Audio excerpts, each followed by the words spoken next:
You're going to do 8 single crochet in the magic circle.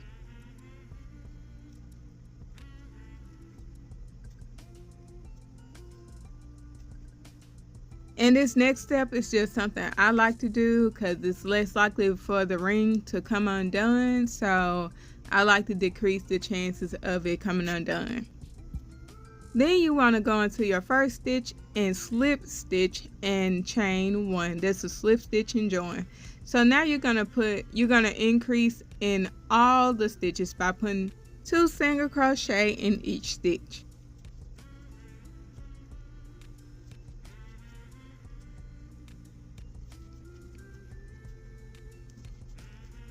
Okay, at the end of this round, slip stitch and join again. And now we're going to do a 1 single crochet, 2 single crochet in the next stitch. So 1 in the first stitch, 2 in the next stitch for the next round. So 1 increase, 1 increase all the way around. And at the end of this round, you're going to slip stitch and join again. And instead of chaining 1, you're going to chain 2 because we're about to do some double crochet. So for the first stitch, you're going to go back into that same stitch, yarn over, do your double crochet, do 2 in there because that chain you already created counted as 1. Now put 3 double crochet in each stitch all the way around.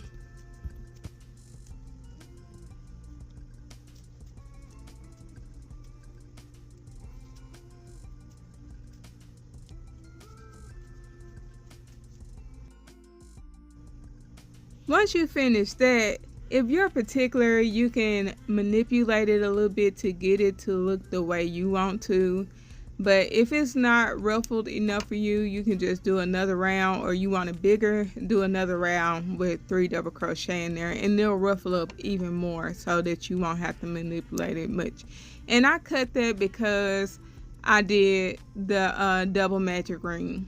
And so I'm a person, when I go and hide the string, I'm going to go down this way and then I'm going to work my way back up the other direction.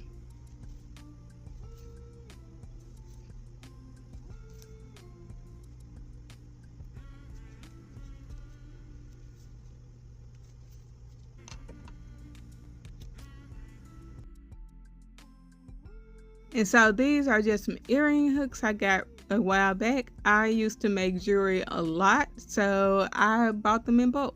So you just want to grab just enough yarn. You don't have to grab like a whole 4-weight strand to get them hooked on there because they're really light. And I've been wearing the heck out of these. I hope you guys enjoy.